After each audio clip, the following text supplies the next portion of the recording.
subscribe now and press the bell icon. Never miss an update. नाज़रीन मां आहियां कुर्बान बलोच। नाज़रीन इलेक्शन कमीशन 318 पार्लियामेंट जा जेके मेंबरशिप आहे उहा मुअतल कई आहे। उन जो सबबु गोशवारा दाख़िल न कराइणु आहे।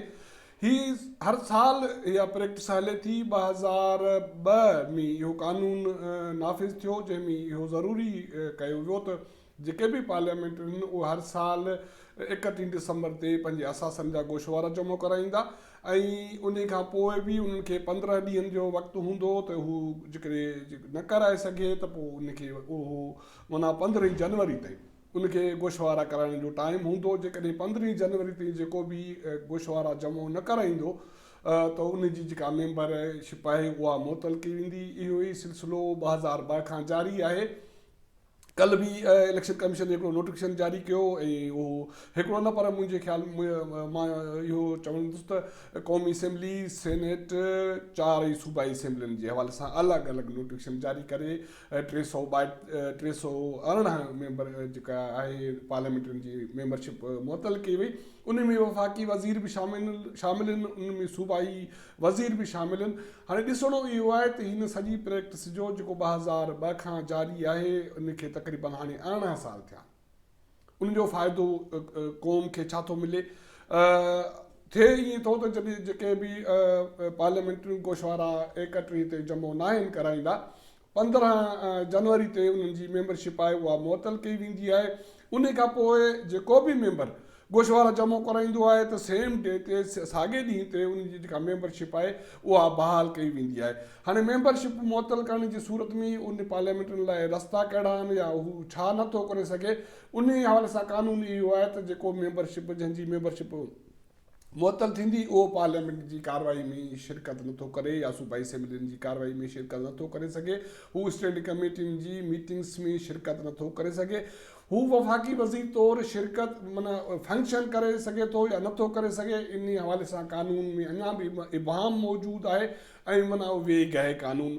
छो त जेकॾहिं को पार्लियामेंटनि उहो सेनेट जो मेंबर हुजे या क़ौमी असेंबली जो, जेकॾहिं हू सीज़ टू फंक्शन बकौल इलेक्शन कमीशन जे जेकॾहिं आहे त हू वफ़ाक़ी वज़ीर तौर ते कीअं थो कमु करे सघे।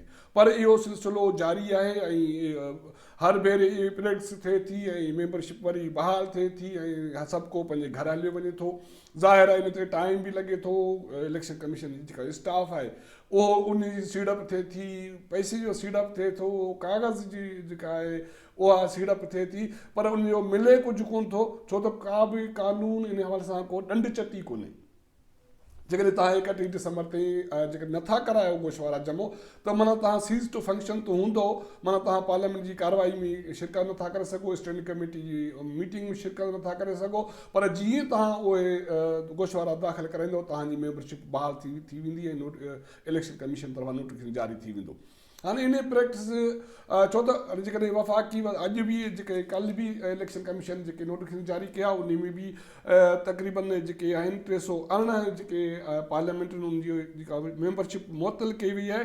उन मां सेनेट में 104 आहे अंग सेनेटरनि जो, उन में 12 सेनेटरनि जी मेंबरशिप मुअतल कई वई आहे। क़ौमी असेंबली जे 342 मां 70 जेको पार्लियामेंटनि जी मेंबरशिप मुअतल कई वई आहे। पंजाब असेंबली जे 371 जेके मेंबरनि मां 115 मेंबर मुअतल आहिनि ऐं सिंध असेंबली जे 168 मेंबरनि मां 40 मेंबर मुअतल आहिनि। KPK में जे 145 मेंबरनि मां 60 मेंबरनि जी जेका मेंबरशिप मुअतल आहे ऐं बलोचिस्तान असेंबली जे 65 मेंबरनि मां 21 मेंबरनि जी जेका आहे उहा मेंबरशिप मुअतल आहे।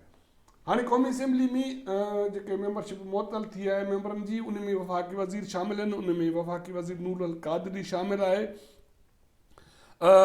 ऐं उन सां गॾोगॾु जेके पार्लियामेंट्री सेक्रेटरी आहे फ़ारूक हबीब शामिल आहे। वफ़ाक़ी वज़ीर तारिक बशीर चीमा शामिल आहे। मुमलकती वज़ीर ज़रताज गुल शामिल आहे ऐं उन सां गॾोगॾु जेके ॿिया अहम पार्लियामेंट PTI जा उहे शामिल आहिनि।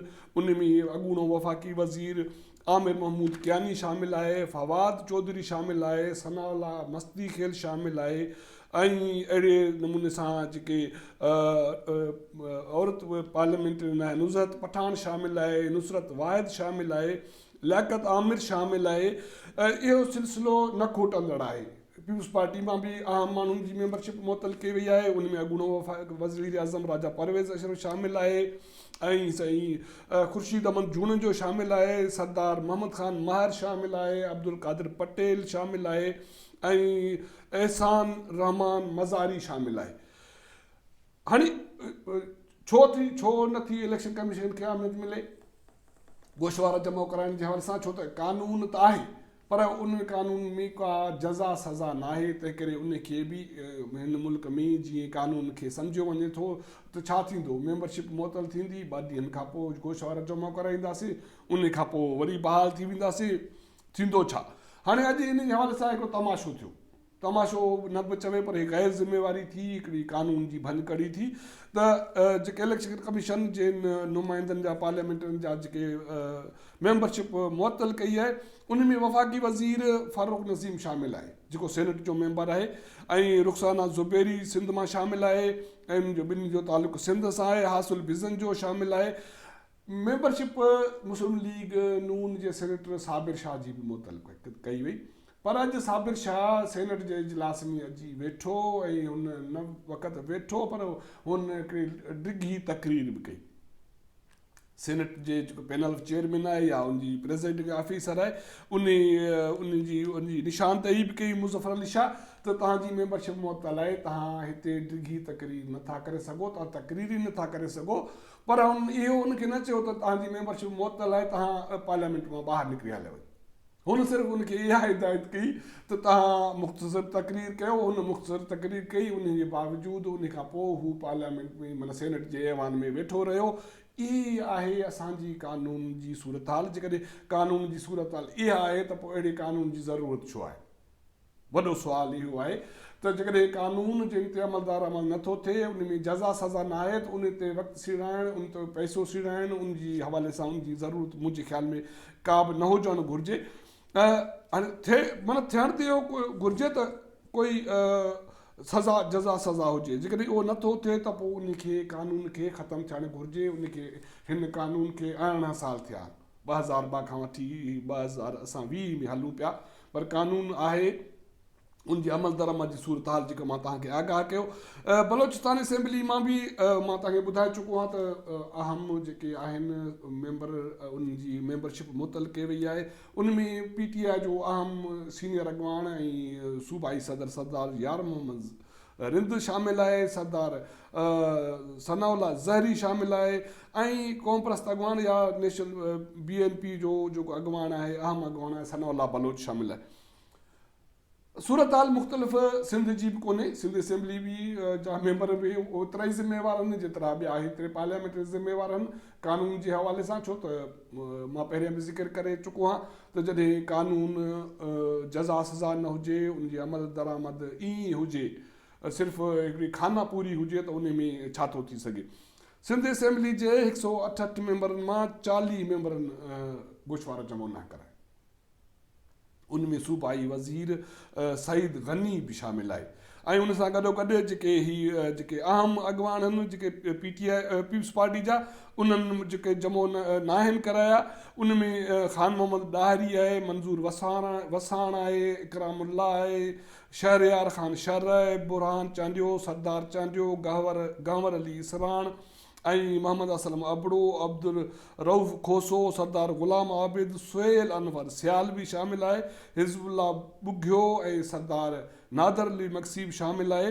हाणे वॾी ॻाल्हि उन में जेका ज़बरदस्त मज़े वारी ॻाल्हि आहे इलेक्शन कमीशन जी, उहा इहा त हिन जेके गोशवारा जमो न कराइण ते जेके मेंबर सिंध असेंबली जा मुअतल कया विया, उन में सैयद ग़ुलाम शाह बि शामिलु आहे।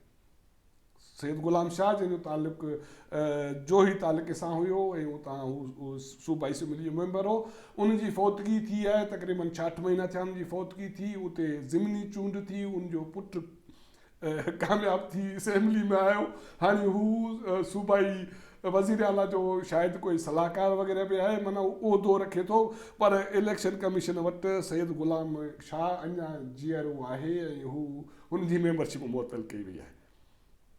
जेके सिंध असेंबली में ॿिया जेके आहिनि अॻवान जिन जी मेंबरशिप मुअतल कई वई आहे, उन में तारिक अली आहे, मखदूम महमूद ज़मान आहे, बशीर अहमद आहे, शर्जील इनाम मेमन बि मुअतल मेंबरनि में शामिलु आहे, जेको अॻूणो सूबाई वज़ीर रहियो आहे।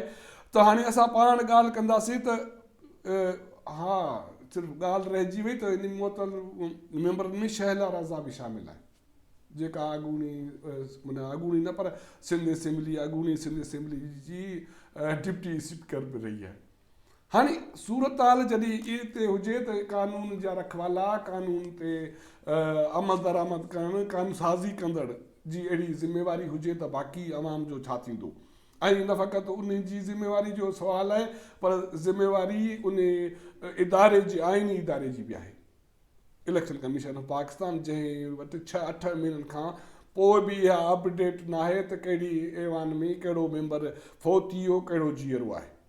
इहे समूरा सवाल आहिनि असांजे कानून, मुल्क जी कानून जा ऐं मुल्क जे इदारनि जा। जेकॾहिं इहा सूरत हाल रहे थी त रही आहे, ऐं इहो ई सबबु आहे त असांजो हाल ख़राबु आहे, ऐं उहो हाल इन सूरत में बहितर थी सघे थो जॾहिं कानून ते अमल दरामद थिए। हीअ जेका सूरत हाल जेके असां तव्हांखे अपडेट कयो आहे, असांजो चैनल ॾिसंदा रहो, उनखे शेयर कयो ऐं सब्सक्राइब कयो।